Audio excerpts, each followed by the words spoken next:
Salutare fraților, bine v-am găsit la un nou vlog. Astăzi vă voi prezenta baza mea din stilul Brainrot după câteva luni bune, cred, sau nu știu nici eu acum. După ce nu m-am mai lăsat YouTube să mai fac live-uri. Cred că fix de ziua mea YouTube îmi va da voie să fac live-uri. Sper, dacă nu, să fie o perioadă mai lungă. Bun, haideți să începem să vă arăt baza mea. Bun, începem prima oară la Model Update, nu știu, îl păstrez că mi se pare foarte cute, chiar e, zic eu. Și mai gatito de 3.2 m. Ăsta este foarte rar, Bakuro and Eguru 67 Candy. Cred că era și ăsta. Aici avem un alt nivel, deci pe bune, fai, se compară.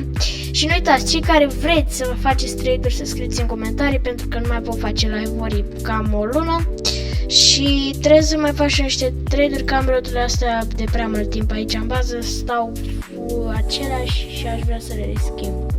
Vreau să spuneți în com ofertele sau ce dați voi și eu vă voi răspunde la toți să vedem. Bun, începem prima oară aici cu un la Supreme combinațion de... sau e combinațion, cum dracu se cheamă? Ia stă să vedem. Dar nu mă apare, foarte înalt.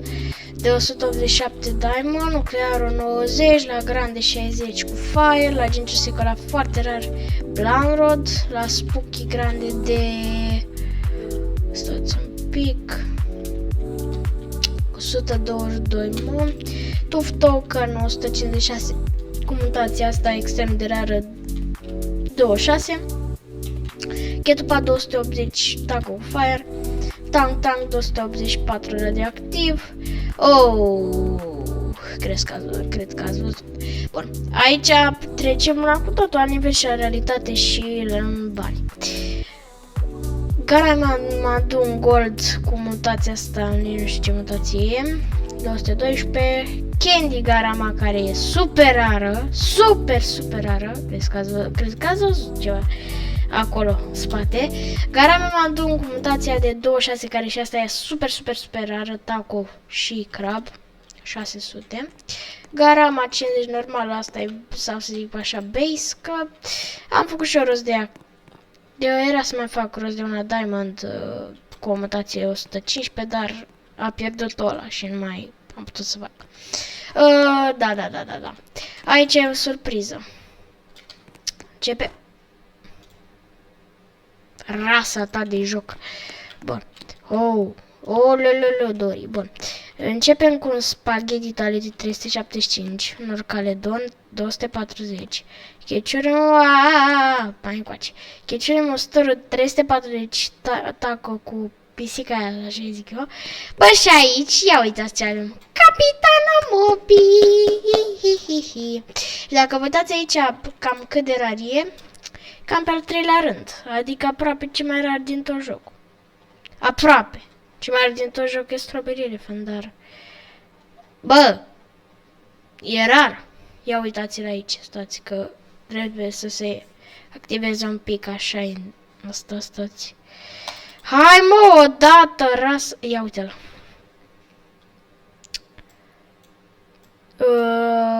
Cam așa de rar. Bă!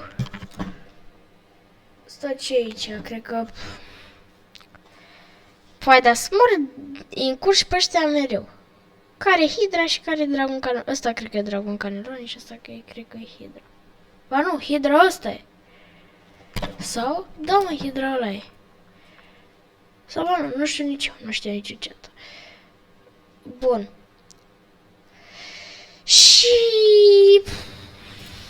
bineînțeles, la Gingerul vechi de 993. Ăsta e foarte bun.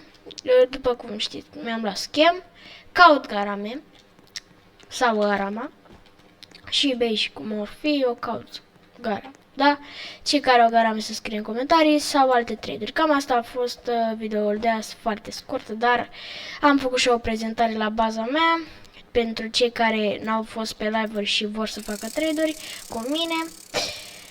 Asta a fost. Dacă v-a plăcut, dați un like și subscribe și mulțumesc mult pentru cei 12.000 de abonați. După cum vedeți aici am făcut 12.000. Vă pup și vă iubesc. Pa, pa!